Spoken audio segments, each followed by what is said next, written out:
चलो उस राह पर चलते जहाँ अद्भुत खजाना है। चलो उस राह पर चलते जहाँ अद्भुत खजाना है। जला ले मन के दीपक को अगर किस्मत बनाना है। मेरे अनुभव पुराने आप सबके सामने, मेरे अनुभव पुराने आप सबके सामने। ज्ञानी महकते हैं वही चावल जो जितना ही पुराना है। ये अनुभव की बात है। शांत रहना है तो खुद शांत हो जाओ, खुद को पाना है तो खुद की तरफ आओ।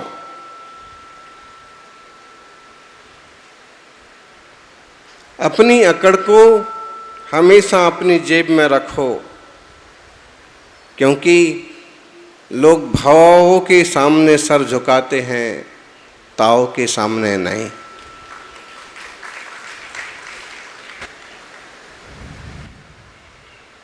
जो अच्छा लगता है उसे गौर से मत देखो। जो अच्छा लगता है उसे गौर से मत देखो, क्योंकि गौर से देखते देखते हो सकता है कि कुछ कमी दिखने लग जाए। लेकिन जो बुरा लगता है उसे गौर से जरूर देखो।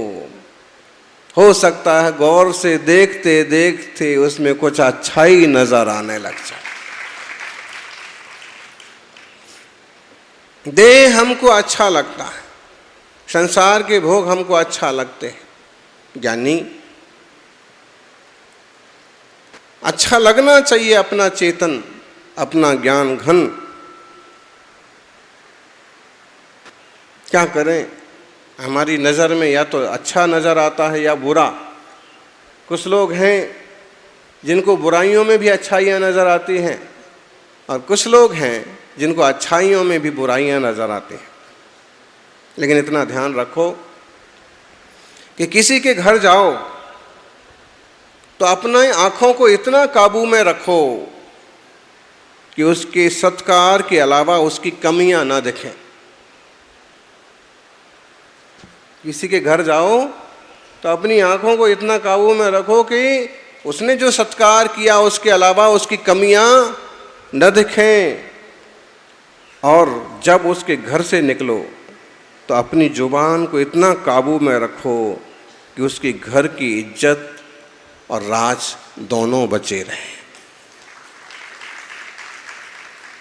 उसकी अपनी इज्जत और उसके अपने रहस्य दोनों सुरक्षित रहें।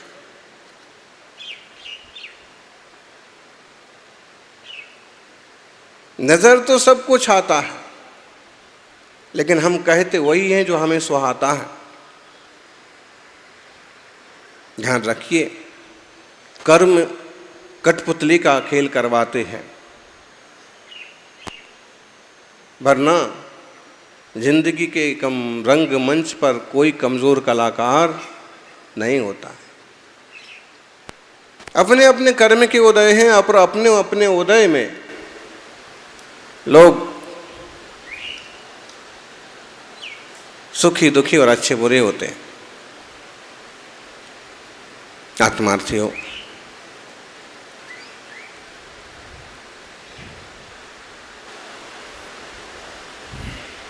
अच्छाइयां देखो, अपने को पहचानो।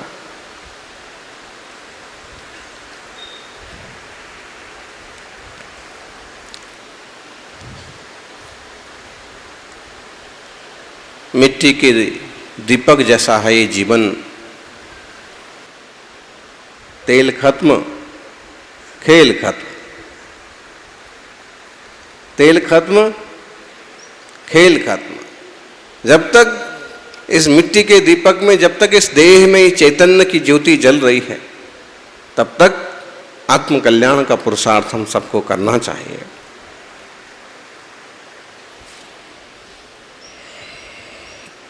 शिष्य ने गुरु से कहा कि भगवान कोई एक बात बताइए, एक कोई ऐसा सुवाक्य लिखिए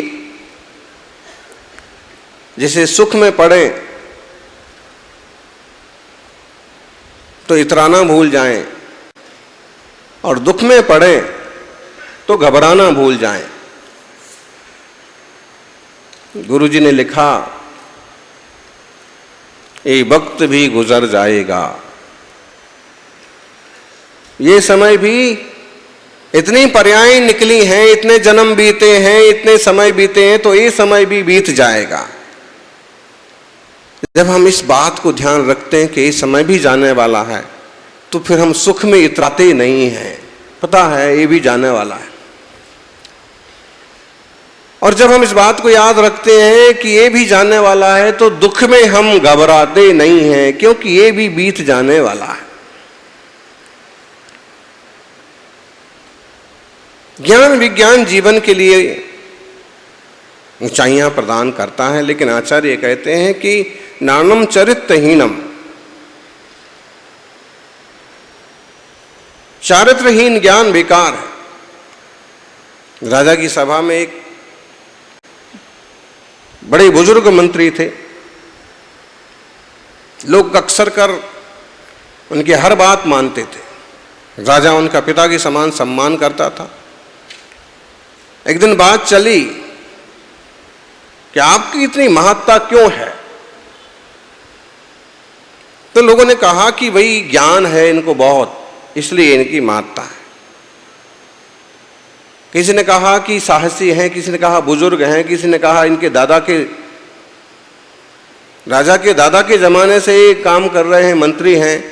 सब ने अपनी अपनी बात कही, लेकिन इस पर सबने फोकस किया कि ज्यादा ज्ञान है, अनुभव है। इसलिए उनसे कहा कि आप बताइए कि ये बात सत्य है। उन्हें कहा कि बात तो सत्य है, लेकिन एक बात ध्यान रखिए कि केवल मात्र ज्ञान से किसी की पूजा नहीं होती है, ज्ञान के साथ चारित्र भी चाहिए। जहां तक मैं समझता हूं कि मेरा ज्ञान अपनी जगह है, लेकिन मेरा जो चारित्र है उसके कारण से मेरी ज्यादा वैल्यू होती है। आचरण, कैरेक्टर।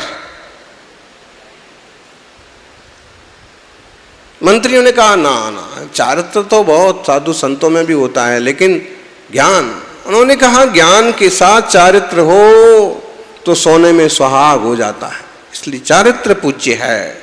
सम्यक दर्शन ज्ञान चारित्राणि मोक्ष मार्गा। कुछ मंत्रियों ने कहा कि सिद्ध करके बताइए आप। और एक दिन उन्होंने क्या किया, ठीक है हफ्ते भर में सिद्ध कर देता हूं।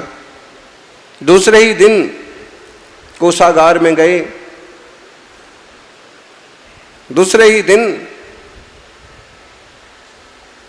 जहां सिक्के बनाए जाते थे, जहां मुद्राएं तैयार होती थी, क्या कहते उसको, टकसाल। पहले सिक्के बनाए जाते थे, टकसाल। वहां गए और चुपचाप दो चार सिक्के उठा लिए, सोने के सिक्के लेके निकल गए।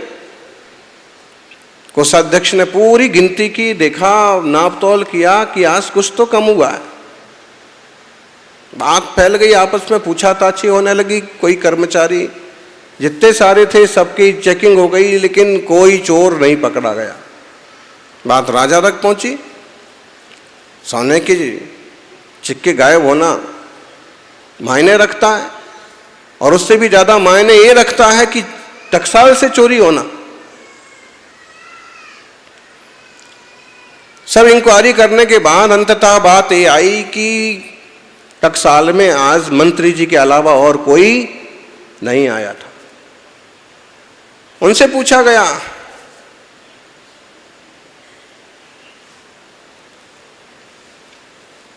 जब उनसे पूछा गया तो उन्होंने स्वीकार कर लिया कि हाँ मैं गया था। तो चोरी की क्या?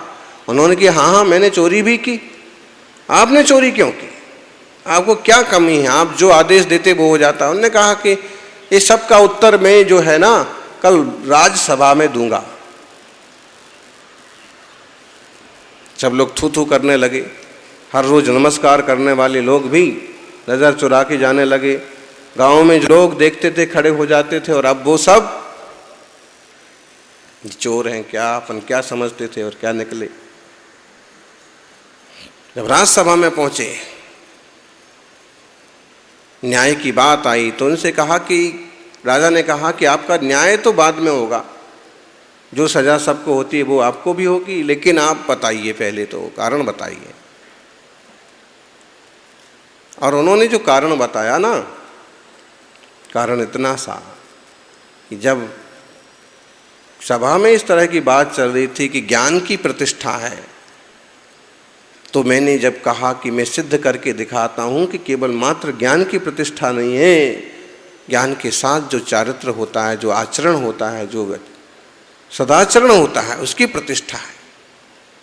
आज तक सब मुझे इज्जत देते थे, और आज केवल 5-7 सिक्के चोरी हो जाने से मैं इतना हीन हो गया कि सादा कर्मचारी भी मेरे आने पर खड़े नहीं हो रहे। इसका मतलब है कि इंसान का आचरण गिर गया तो सब कुछ गिर गया। बस मुझे यही सिद्ध करना था कि ज्ञान के साथ यदि चारित्र होता है, आचरण होता है, तो इंसान की कीमत 100 गुना बढ़ जाती है। मोक्ष मार्ग में सम्यक दर्शन ज्ञान चारित्राणि मोक्ष मार्ग सूत्र इसलिए चारितम खलु धम्मो धम्मो जो सो समोति निदिठो मोहखो विहीणो परिणामो अपड़ो हुसमो। ये प्रवचन सार की 7वीं गाथा। लेकिन अपने यहाँ मोक्ष पाहुट की 57 नंबर की गाथा में ये कहा है, चाणाणम चरित्रहीनम, चारित्रहीन ज्ञान बेकार है। और अब 59 नंबर की गाथा में कहते हैं, तौरहियम जमडाणम नाण विजुत्तो तवो वियकयत्थो तम्हाणाण तवेणम संजुत्तो लहई निब्बाणम।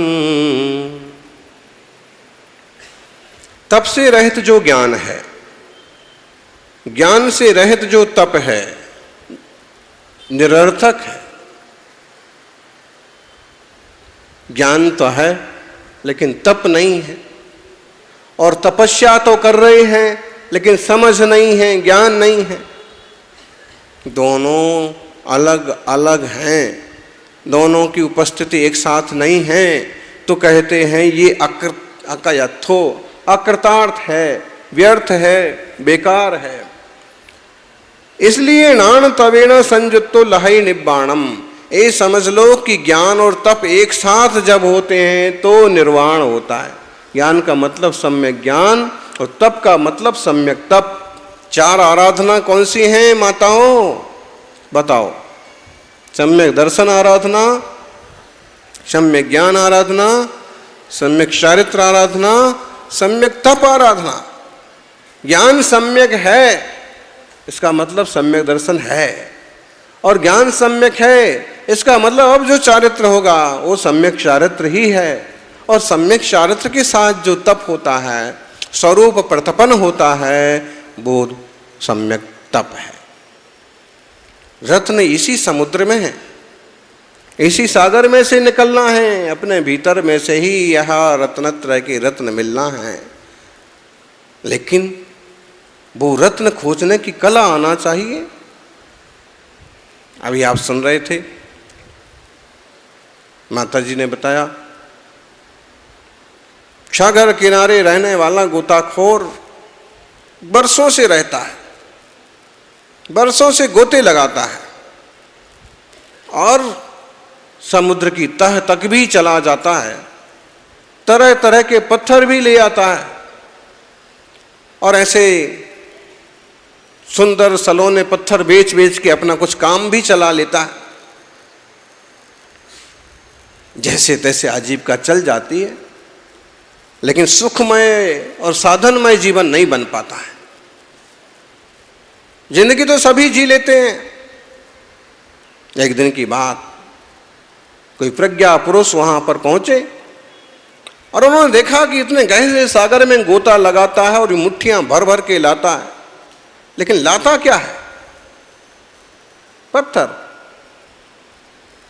उन्होंने संबोधित किया, कितने दिन हो गए सागर में गोता लगाते हुए? पूछा, बरसों से गोता लगाता हूं, हमारे पिताजी भी यहीं रहते थे, यही काम करते थे। हम लोग मछली मारने में विश्वास नहीं करते हैं, जीव हिंसा में विश्वास नहीं करते हैं। सागर की तह में से कोई अच्छे रंगीन पत्थर खोज लाते हैं और कुछ ना कुछ कमाई हो जाती है, जीवन चलता है।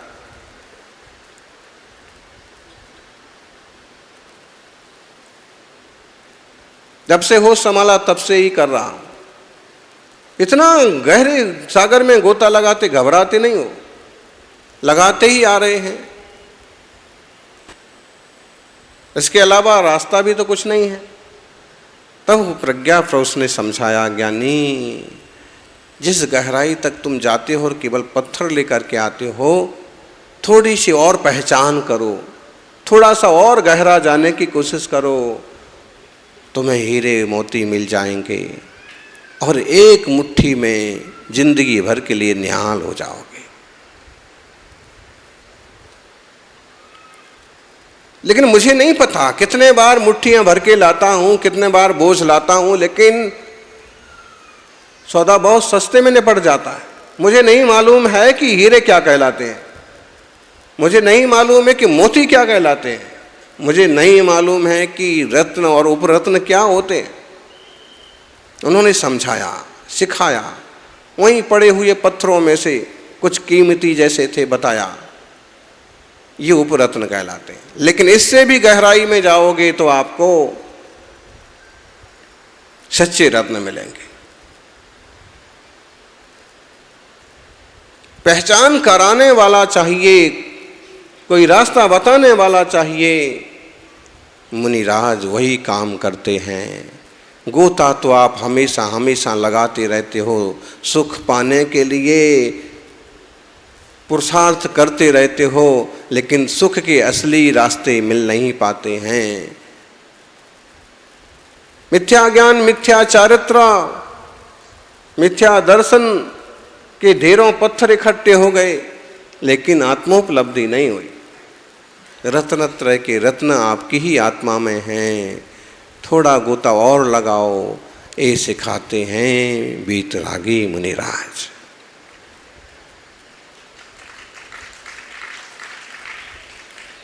अब की बार उसने फिर गोता लगाया और गोता लगा करके थोड़ी और पहचान की, जिस ढंग से उन्होंने सिखाया, जिस ढंग से उन्होंने बताया।